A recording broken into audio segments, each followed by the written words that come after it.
We all have causes and beliefs that we care deeply about, things that we wish we could change in the world. And while it can sometimes feel like our individual actions aren't enough to make a real impact, today's conversation will remind you that we can create meaningful change, especially when we come together.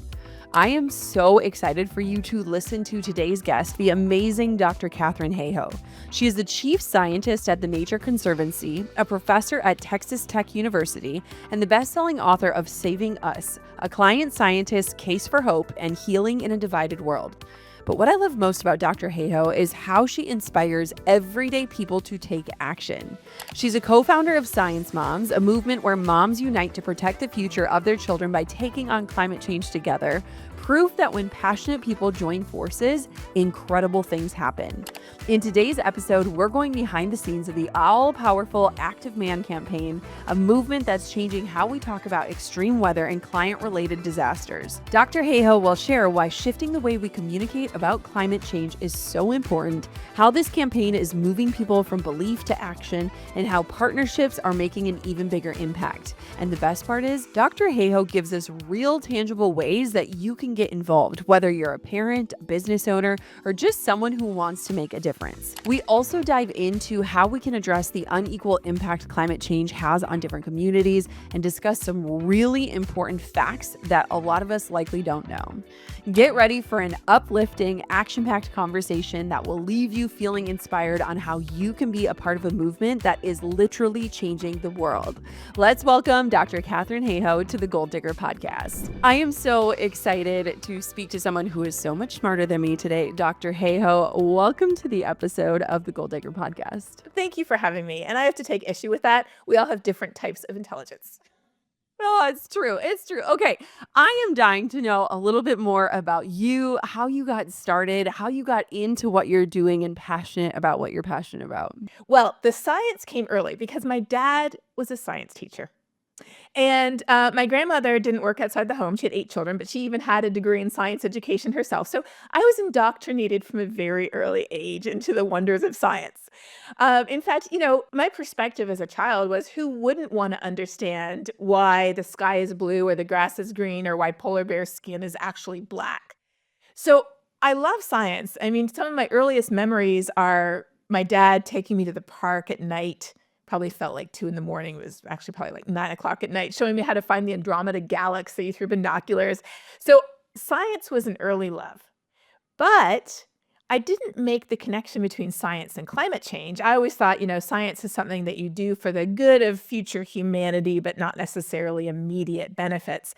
Until I was almost finished my undergraduate degree at university, and I needed an extra class to finish my degree in astrophysics. And I was studying galaxies at the time, which are very cool, but they have really nothing to do with our present day life, although we certainly learn interesting things from them that do help us long term. So I needed an extra class, and I looked around, and there was this brand new class on climate change that this new professor was just teaching. And I thought, well, that looks interesting. Why not take it? So, and I would add that I'd already taken children's literature, and I'd already taken like all sort of like the fun classes. So I took this class on climate change, and I was completely shocked. Not to find out it was real, because I knew it was real. I am Canadian, and I learned about it in school, as many of us do, no matter where we live. But I always thought of it, as sadly still too many people do today, as a distant future issue. One that was going to affect people in the future, that would affect maybe the environment, but not us. One that mattered to environmentalists, and then the rest of us could watch their documentaries and donate to their social media campaigns. So I took this class, and that was where I learned, first of all, that climate change is no longer a future issue. It's actually affecting us right here today. And, if you tell me where you're from, I can tell you how climate change is affecting you. And then also I learned that though it's affecting us all, it's not affecting us equally. The people who have done the least to cause the problem are the ones who are most affected. And that is true generationally. Younger people have done less, yet they're most affected. It is true within our cities and our states and our provinces. The people who have lower income are most affected, yet they've contributed least. And it's definitely true across countries. The richest countries have contributed the most, yet the poorest countries are the ones who are suffering the brunt of the impacts. And so to me, that was what made me want to become a climate scientist, the profound sense that this thing is not fair. It is not fair at all. And now I'm a mom, and it's even worse because I have a child. And so I'm like, I would do anything to ensure a better future for him. And that today means tackling climate change. Wow. Thank you so much for sharing that story. And I often just love when we can pause and like look at our paths and think, what if you hadn't taken that course? Your whole course of your life and career could change. And I just love when we can see those line in the sand moments of like before and after. So that was just such an amazing story.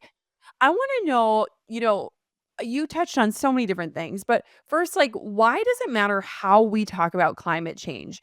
I feel like there is a lot of language, and I think for a lot of people, even myself included and listeners, just as you said, a lot of people think this is a future issue or this is, our children's children's children will be dealing with this. And so talk about language because even just hearing you speak, I'm like, there is so much power in the way that you're using your words and there's so much thought there, but there's also intention. How do humans ever do anything together without talking about it? I mean, communication is so essential and so basic to everything we do in our relationships, in our work, in how we engage with each other in person and online. We just often leave these conversations sort of out of the equation when we're thinking, what can I do to help us move towards a better future? So often, like when it comes to climate change, people are like, oh, well, I have to reduce my carbon footprint. And, don't get me wrong, we live in North America, in a continent where we have some of the highest personal carbon footprints in the world. So that means we have a lot more personal responsibility than someone who might be living in sub-Saharan Africa or in Southeast Asia. But even if we live here, there's only so much we can do individually. So, for many years, I lived in West Texas where I didn't even have public transportation where I lived. So that wasn't even an option. Like if I wanted to go to my job or if I wanted to go anywhere, I had to have a car. So I got a plug-in car as soon as I could, but then there was nowhere I could plug it in except for my house. So I had to have a hybrid. Otherwise, I couldn't drive more than a certain amount of miles. So we focus so much individually, but what the social science shows us is the most effective thing any of us can do is to use our voice to talk about what we can do together to make a much bigger difference. So, for example, how much more difference would it make if, for example, where we work has a place where we can plug in our cars and then you tell everybody on campus, hey, we'll give you like free electricity for a year if you bring a plug-in car to campus instead of taking a gas car like that. Or if you build a public transportation system and you tell everybody, here's very affordable way to get to places instead of having to drive. There's things that we can change together that make a much bigger difference. So getting back to how do we talk about this issue, I feel like there's a huge gap, first of all, between our head and our heart. Most of us are actually worried, but we don't know what we can do and we don't know why it matters to us. So first of all, bridging that gap to talk about why it matters to the people I love, the places I love, the things I love. I've started conversations over, the fact that we both love beach vacations, or I've even started conversations over how we both knit, or we both really like wine or chocolate, or we're both parents. But then making that connection between our heart and our hands, what can we do to make a difference? Because the whole world could be worried, but if we don't know what to do, we won't do anything about it. And it's the same difference, right? Except if we're not worried, we'd just be happier. So we have to bridge that head to heart and heart to hands gap. And the first way to do that is through talking about it. I love how you explain things, and I just feel like already we are learning so much. I think it's beautiful too, and I've actually listened to past interviews you've done about just the approach of like finding that commonality. And it's even more important in today's world where everything is so divisive and everyone wants to be separate to find those things of like, you love this, I love this. Here's what this looks like, and here's how we can change it. And so I just love like bridging the gap in such a beautiful and natural way, and also in a way that appeals to people. Because I think oftentimes when we are passionate about something, we want that passion to just explode onto everyone we know. And if it doesn't, we can get so disheartened. And so finding those common threads can be such a beautiful way to do this.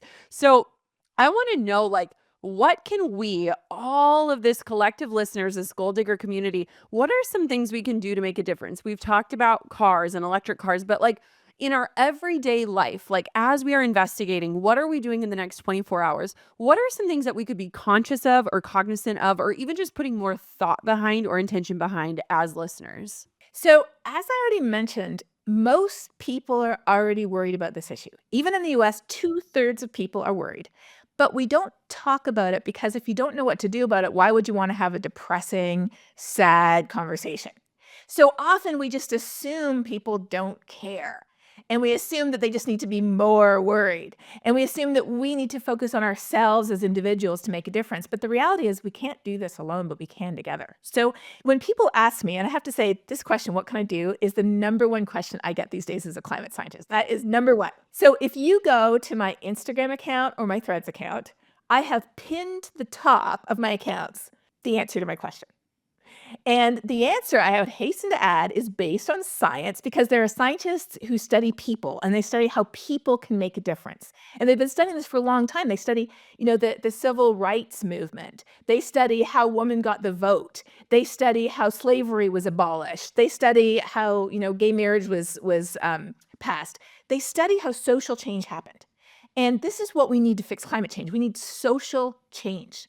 So here are the top things that individuals can do that make the biggest difference.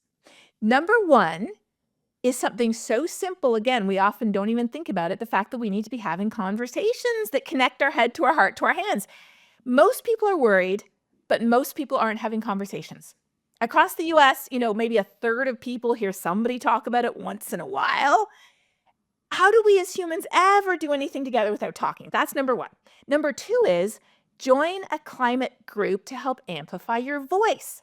And there is a climate group for everyone. In fact, on my website, which is just my name, katharineHayhoe.com, I've started to collect climate groups for people who are winter athletes, for people who are students, for people who are people of faith, whether Christian or Jewish or whatever, for people who are mothers. That's why I helped to co-found Science Moms, because a lot of us are mothers, and we do accept fathers and other types of parents too.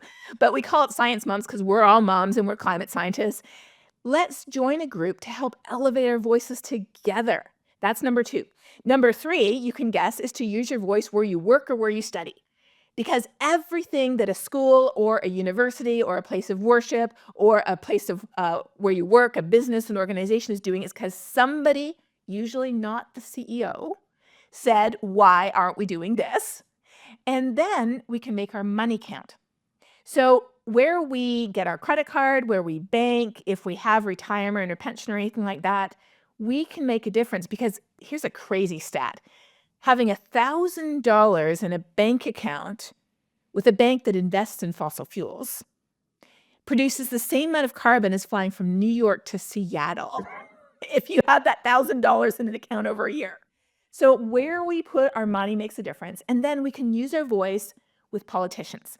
And now that means voting, but it doesn't mean only voting at the federal level. Most elected officials, over 99.5% of them, are not federal. They're at the local or state level where they can make huge differences. And it's not just about voting. Politicians underestimate what their constituents think about climate change. And the number one reason they underestimate them is because they never hear from them. You see a theme here. And then the last thing on the list is this. Make personal choices in your personal life. Try that plant-based recipe because what we eat makes a difference. Sign up for the wind energy plan. Get those solar panels in the rebate. Put a heat pump in your home. Try public transportation. Get an EV, but don't stop there. Talk about it to make it contagious. Tell people how much better your life is because of these changes and encourage them to do it too. Those are the most effective things we can do. And didn't you see something on that list that you felt you could do? Yes. Oh my gosh. Yes. This is such a beautiful breakdown. You hinted and talked very briefly about Science Moms. Tell me more about this, why it got started, who's involved, like just the conception of it, because I think it's so beautiful. I am a huge fan for helping to connect what people already care about to why climate change matters, as I already mentioned. And, once you have that child, and I just remember the first time I laid eyes on my son, I mean, my life just profoundly changed in ways that I couldn't even have ever imagined before. And I would do anything to protect that tiny little human being. Now, he's not so tiny anymore. He's quite large. But that passion remains. And so as parents, we have a huge stake in the future, the most valuable and precious stake ever in ensuring a better future. And the organization that I worked with to co-found science moms. They're called Potential Energy Coalition. They are really smart. They cut their teeth on advertising for profit. And then they realized there's no profit in a dead world. So they decided we got to make sure there's a better future for us. So they've asked people around the world, what motivates you to care about climate change? And they were sort of expecting to find different answers in different places around the world because people care about different things. And they were expecting to find, in one place people might care because of the jobs that you could get in a green economy. In another place, people might care because it's not fair that the richest corporations in the world are subsidized to the tune of almost $1,000 per person around the world to produce all this carbon pollution that is not only driving climate change, it's killing almost 10 million people a year from air pollution. They would expect some people would be up in arms for that. They would expect different reasons that people would care. But what they found is around the whole world, there was one reason why most people care, and that is because of love. Love for the places, things, and people we care about, and especially love for the next generation. That's why we're fighting for a better future. So, doesn't it make it clear that harnessing the power and, frankly, the very powerful voices of mothers and other parents, wouldn't that make sense to say we care about this issue? In fact, we already have every reason to care. And because of that reason, we want a better future. It is not about being blue or being red or being on a certain side of the political spectrum. Don't we all want a better future for our children? So that's what led us to start Science Moms. What is Science Moms? And I just want people to see the beauty in coming together. I think one of the biggest and best themes that you've brought up, Catherine, is like this isn't a silo. Like this work is not meant to be done in an isolated island. It's meant to be done together. And so, what is Science Moms? How does it work? How did it come together? Who's involved? I love it. So most of us climate scientists are climate scientists like me, who started studying science because we were passionate about science, but then something connected to our hearts and we realized we have to work on this big global challenge because if we don't do that, we can't do anything else.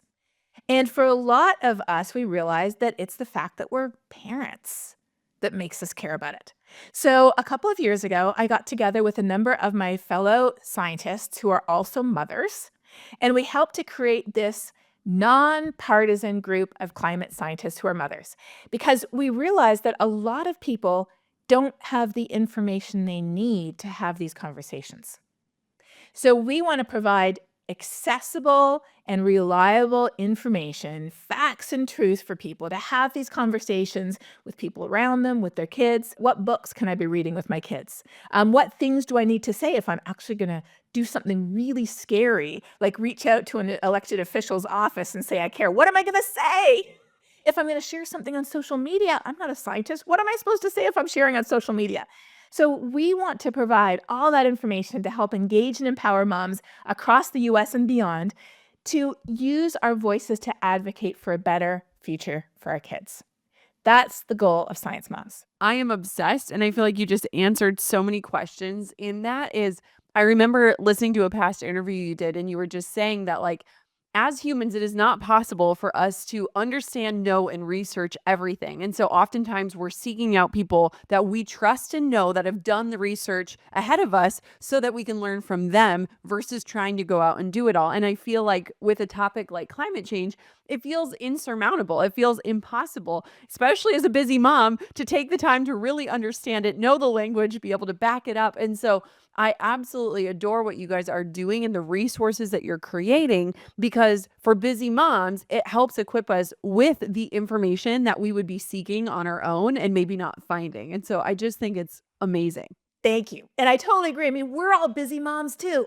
So we know we have no time to waste. I'm not going to give you a scientific paper. I'm just going to give you like a tiny soundbite or a social media meme, or if you want, a really short, tiny little video.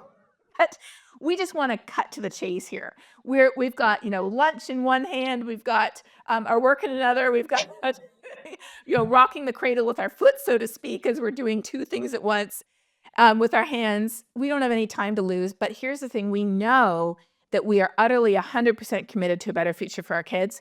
And now we know as scientists that we're not going to get that better future if we don't fix climate change. So we're all in this together. Yes.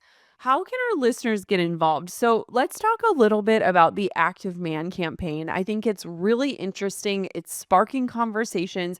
What are some ways that our listeners can jump in and support this movement and just learn more about it? So let me explain what that is. We've been talking earlier about how we have a lot of information in our heads. Like a lot of people are sort of worried about what's going to happen to the future of the planet and the future of humanity and the ice sheets and the polar bears and the Amazon. But we haven't made that head to heart connection. We don't understand what's happening where I live. Well, these days, nature is making that connection for us. And it is making it primarily through what I call not global warming, but global weirding. In other words, wherever we live, it's as if we have a pair of weather dice, and we always have a chance of rolling a double six naturally. That's like a heat wave, a drought, a flood, a storm, wildfire. But as the world gets warmer decade by decade, it's like it's sneaking in and taking one of those numbers on our dice and turning it to another six. And then now, these days, we even have some sevens and eights on our dice.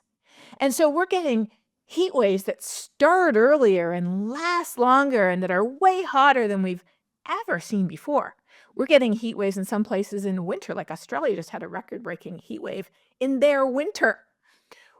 Antarctica is having heat waves. We're seeing wildfires. I'm from Canada, if you can't tell by the way I talk. We're seeing wildfires that are burning huge areas, many times bigger than we've ever seen before. We're seeing hurricanes that are dumping way more rain than we've ever had before. We've seen floods getting more frequent. We've seen these disasters getting to the point where people used to call them acts of God. But today, these disasters, the way our weather dice are getting loaded against us, the way global weirding is happening where we live, they're acts of man now. We're the ones who are causing these incredibly damaging disasters to happen. And across the United States, 9 out of 10 Americans would agree that they have been personally affected by extreme weather over the last few years. So this is the biggest head-to-heart connection that's happening. Wherever you live, I can tell you how climate change is already affecting the extreme weather where you live, and it's affecting your home, your ability to get around. It's hugely affecting your insurance rates. I have a colleague with young kids who lives in South Florida, and she was telling me that her home insurance just doubled in the last year. And she does not live in a seaside mansion. She lives, in a normal-sized home with a, normal-sized family, normal-sized income. And pretty soon we can't even keep up with these disasters. And they're affecting the price of the food in our grocery stores.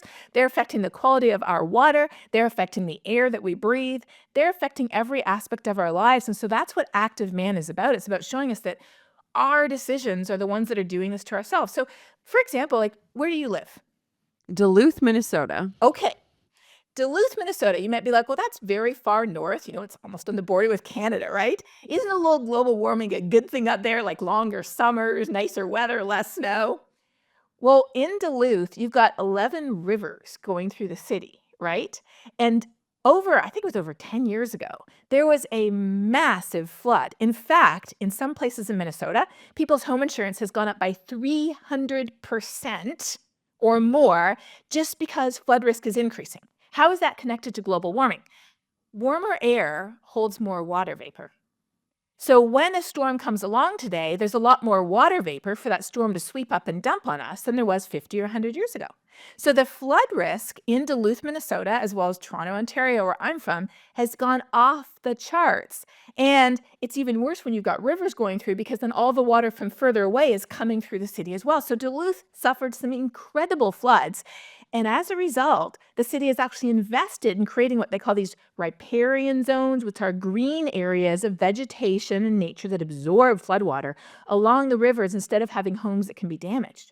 But at the same time, we know that if we don't fix climate change, you can do all the riparian zone restoration you want, and it isn't going to be enough to protect people. So that's just one example of how climate change is making these acts of man, so to speak, worse in Duluth, Minnesota. It's so interesting because really, even when we look at the language again, it's just a shift in ownership, right? It's easy to blame it on something else, like an act of God, but even just taking the ownership brings it back to I can actually influence it. And I think that's so huge. And it's so interesting to me, like even living in Duluth, last winter, we had the mildest winter of all time. We hated it.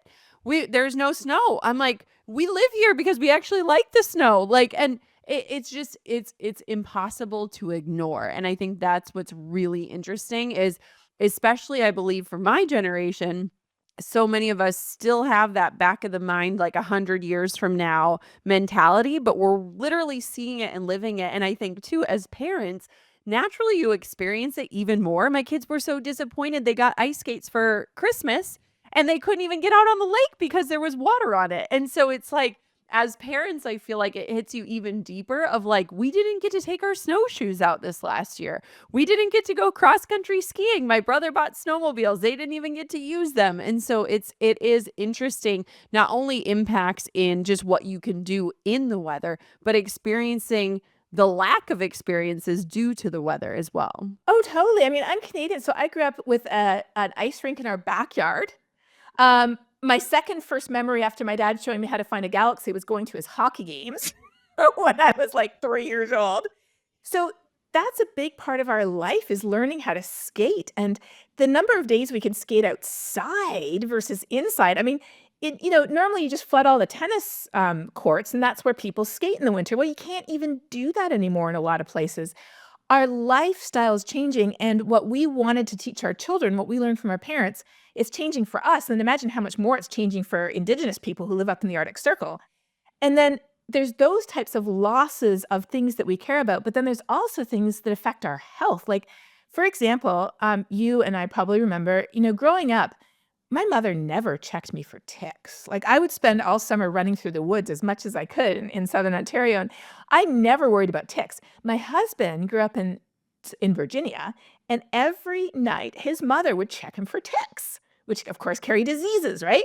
Well, fast forward to today, I was up in the same place where I grew up at our cottage in Ontario with my son, and he came running to me and he's like, I think I have a tick. And I looked and it was a tick. He's like, oh my gosh. He's like ripping off his clothes because, of course, kids know everything these days from social media. He's like, do I have any other ticks? Because now they carry Lyme disease. I mean, Lyme disease wasn't even on the list of diseases recognized by Health Canada 10 or 15 years ago because we didn't even have it anywhere in Canada. And now it is all through Minnesota. It's all through Wisconsin. It's all through Southern Ontario. And those ticks are moving north because of climate change. The colder winters aren't cold enough anymore to kill them off. So there's crazy stuff happening, even in places where you wouldn't even think are susceptible. And then I live now in Texas. Texas already has more sixes on its weather dice than any other state. But Texas has more billion-dollar weather and climate disasters now, thanks to acts of man, than we've ever had. Hurricanes are stronger. Wildfires, we had the biggest wildfire in Texas record just this past January in the winter. The heat in the summer is getting so extreme. Our whole family has gotten heat stroke multiple times, even though we have these like huge Yetis. And I just force everybody to drink like gallons of water in the summer. And we don't spend time outside in the summer between like 10 a.m. and 5 p.m. It's crazy how things are changing. And one of my fellow science moms, Joellen Russell, she is originally from Alaska and now she lives in Arizona, which is ground zero for extreme heat. She has to wake her kids up before dawn because that's the only time they can play outside in the summer safely. I mean, it's just crazy what's happening and how it is intimately affecting our lives and our kids' lives. It is not a future issue anymore. It's here and it's now. One thing that I love when you share about is talking about just different communities and how they're differently impacted. And I think it would be important to go deeper because it's easy for us to think of, well, how does it affect me? Right? That's naturally where our brains go. But one of the things that I've loved learning from you is just the different socioeconomic impacts and things that we might not even be considering about others in our communities and the impact of climate change. Can we go a little deeper on that? Oh, yes. I mean, that's like I mentioned, that's what made me become a climate scientist. When I realized that climate change affects us all, but it doesn't affect us all equally. And the people who are most affected are the ones who did the least to cause the problems. So, keeping with the idea of parents and kids, let's just start there. So we know that pregnant women are disproportionately affected by the pollution from burning fossil fuels, the air pollution that we breathe in, as well as being disproportionately affected by rising temperatures and by these extreme weather disasters that are getting worse, global weirding. So, for example, exposure to pollution actually decreases the effectiveness of IVF, for example, by a factor of 5. Air pollution disproportionately impacts young children and the elderly. Young children, because their lungs are so small and they're breathing in so much of it.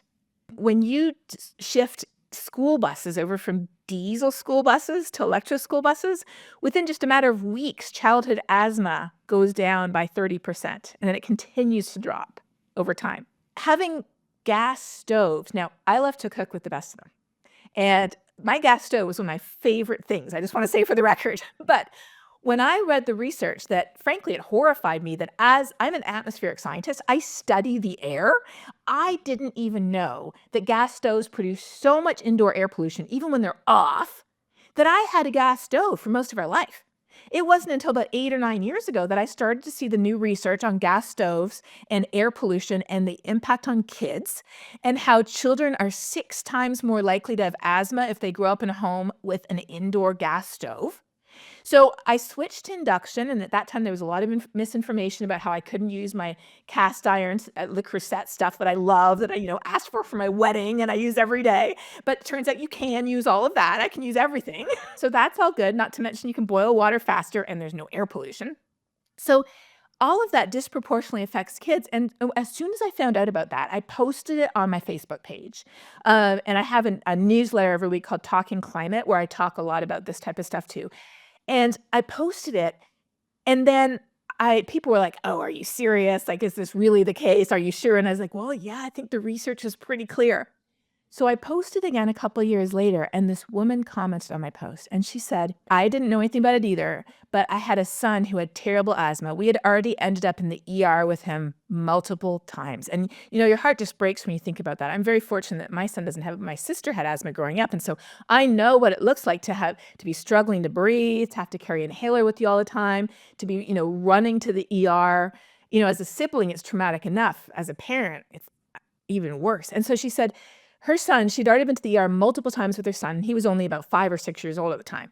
She said she saw my original post. They immediately switched. And you might say, well, isn't it super expensive? You can get a 2-burner inductive stove for $60 at IKEA. So we're not talking super expensive anymore. She said they immediately switched, and she said they haven't been to the ER since. And so I'm just like, okay, leave climate change out of the picture. From that perspective alone, do we not have every reason to get ourselves off the dirty and polluting ways of getting energy that helped us back then, but we don't need them anymore? We have clean ways to get energy and use energy today. So that's just kids. Now, let's just move up slightly to our cities. It turns out that in our cities in North America, when we have a heat wave, and those heat waves, again, they're getting worse, they're getting stronger, they're coming earlier, they're lasting longer. Low-income neighborhoods can be up to 15 degrees Fahrenheit hotter than a high-income neighborhood in the same city. The number one reason is lack of green space and trees. That's the number one reason. And why don't poor neighborhoods have trees and green space?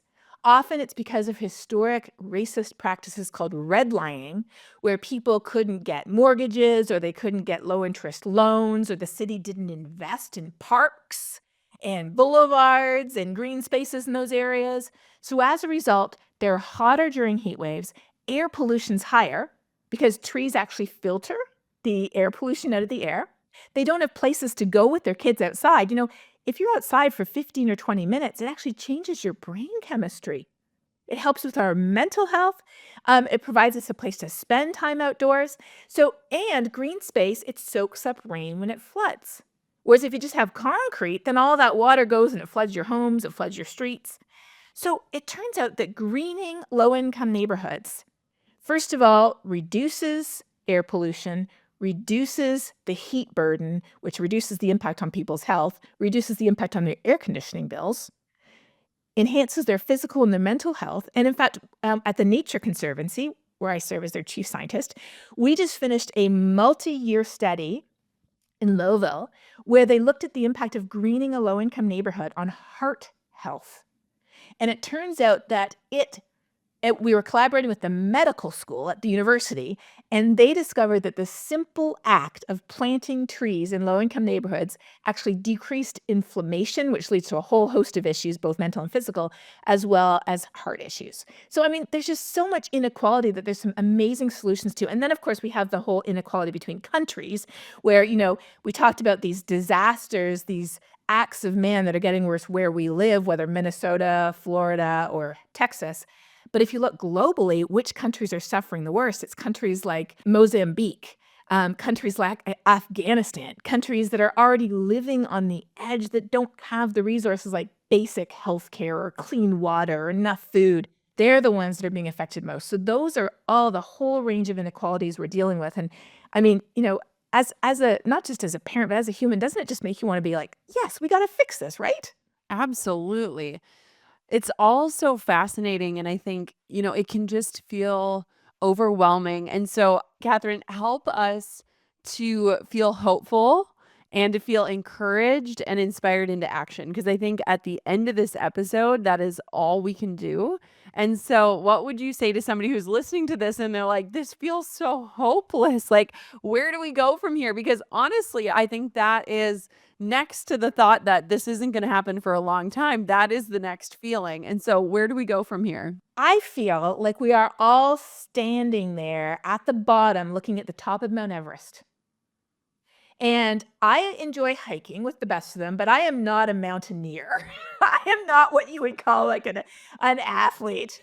I have no ambitions of climbing Mount Everest in real life. And I'm not sure I would make it, to be totally honest. But it's like we're all standing sort of collectively at the bottom of Mount Everest and we're looking at the top and we're like, there is no way we're going to get there.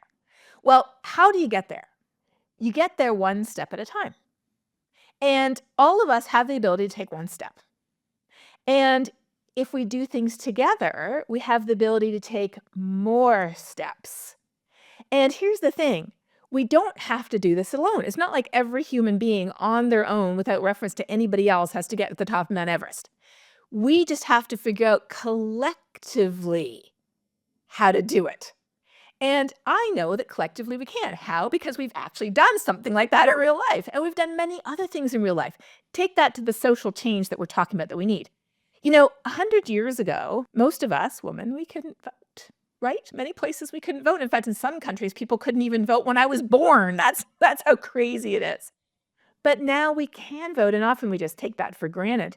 But it's not because the president of the US woke up one day, who was a man, of course, and said, oh, women should really get the vote. Like, that's not why women got the vote.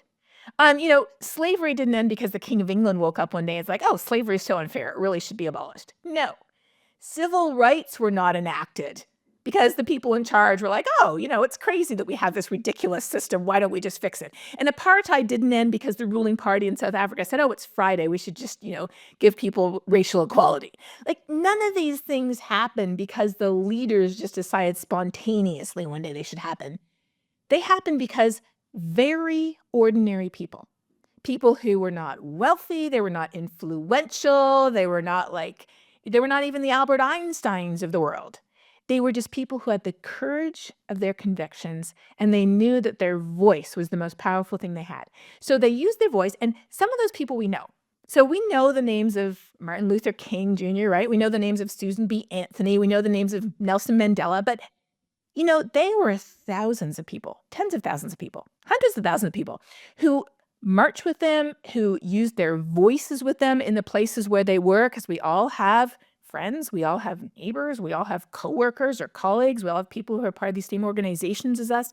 They use their voices to advocate for a better future. And we don't know who most of those people are, but we live in their shadow today. And those people were ordinary people who were convinced that a better future is possible and did everything they could to advocate for and to paint a picture of what that better future looked like and what we need to do to get there. And we live in their shadow today. And I know that we are those people ourselves. And what we do matters, and the people who come in the future, they will live in our shadow. So what will we do to make a better and different future for them? I love that the science can be boiled down to this simple statement. So there's this big scientific body called the Intergovernmental Panel on Climate Change. And there's thousands of scientists from around the world. They produce these giant reports with like 10-point font and a million scientific references. And I don't recommend actually reading them because, I mean, unless you really love the science, in which case do. But they boiled down the whole thing where they had this huge report that looked at what's going to happen in the future depending on the choices we make. You know, if the world gets warmer by 1 degree or 1.5 or 2 or 2.5, what's going to happen? And you might say, well, that doesn't sound like a lot, but those levels are actually equivalent to how our human body feels as our human body temperature increases by 1.5, 2, 3, or 4 degrees. The global temperature is as stable as that of the human body. And so we're currently running a 2-degree Fahrenheit fever globally. That means our planet feels just like we do if we're running a 2-degree fever. We feel achy, we're taking Tylenol, we're wondering who coughed on us, or taking a COVID test, or going to the doctor, wondering what we ate. So the whole conclusion of that giant report was this. Every bit of warming matters, which means every action matters and every choice matters. And so we as individuals have so much power to not only make decisions in our personal life and then talk about them to make them contagious, but we have the power to use our voice individually, in person, and online, to join a climate action group, start with Science Moms, why not? Use our voice where we work or where we study or where we worship, and to use our voice with our elected officials at every level to say, this matters. We all want a better future. What can we do together to make that happen? I have absolutely loved this interview so much. Thank you so much for your passion. Thank you for breaking it down. Thank you for sharing. Thank you for your facts. Like, this was so incredible. And I'm really, really thankful. Where can everybody find out more about you, connect with you, get involved with Science Moms, check out Active Man? Give me all the places. Oh, so many places. So you can find, first of all, us online at actofman.com and sciencemoms.com. And then my own website is just my name, katharineHayhoe.com. You have to spell it with 2 A's though. Then you can find us on social media. So you can find Science Moms on social media, and there's lots of resources that you can share also on social media because that's a way to use our voice. I'm on social media too, like I mentioned, Instagram, Threads, Blue Sky, Facebook, LinkedIn. I have a newsletter every week called Talking Climate, and it every week shares good news in green, not so good news in red, so you can skip that if you need to, but I feel like we need to understand why this is a problem. And then in blue, it's got what you can do to make a difference. And there's so much available. I have a book called Saving Us, because it's not about saving the planet. It's actually about saving us. If you want to know how to have conversations and where we find hope in this world that just seems full of doom and gloom all the time. But if you start these conversations with people around you, don't start again about the polar bears and the ice sheets unless you are a polar bear living on an ice sheet, in which case, yes, that's exactly where you would start. But start a conversation from the heart about what matters to you. And for those of us who are parents, where better to start than with what we're most passionate about, our kids? For those of us who work in a certain industry, there's so much that we can talk about solutions in the fashion industry, solutions in the finance industry, solutions in the baking industry, solutions in every industry. There are people working on solutions already today. In fact, the carpet industry has solutions where you can actually buy carpet that is carbon negative carpet. The shoe industry has carbon negative shoes. There's solutions all around us. And when we start looking for those solutions, and that's why I write my newsletter, because people are like, well, where do you find all these solutions, Katharine? I'm like, oh, I'm going to share one with you every week. When we start looking around, they're all around us, and we have these amazing solutions. We realize the giant boulder of climate action, it is not sitting at the bottom of an impossibly steep cliff with only a few hands on it. We normally think it's this huge boulder, it's a giant cliff, and it's got like Greta Thunberg, who's this little girl. It's got Sir David Attenborough, who's like, 95? It's got, Al Gore, but he's been pushing on it for like 40 years. He must be exhausted. And we're like, that boulder's not moving, so why bother add my hand? It's just a waste of time, and who has any time to waste? None of us do. I feel like our time is the most non-renewable resource we have. Carbon's number 2, time's number 1. But when we look around, we realize, no, that giant boulder, it's already at the top of the hill. it's already rolling down the hill in the right direction. And it has millions of hands on it. In fact, some of those hands might be my neighbors, my coworkers, people I know, people in my industry, even, people on my city council, people in my church, people at my school.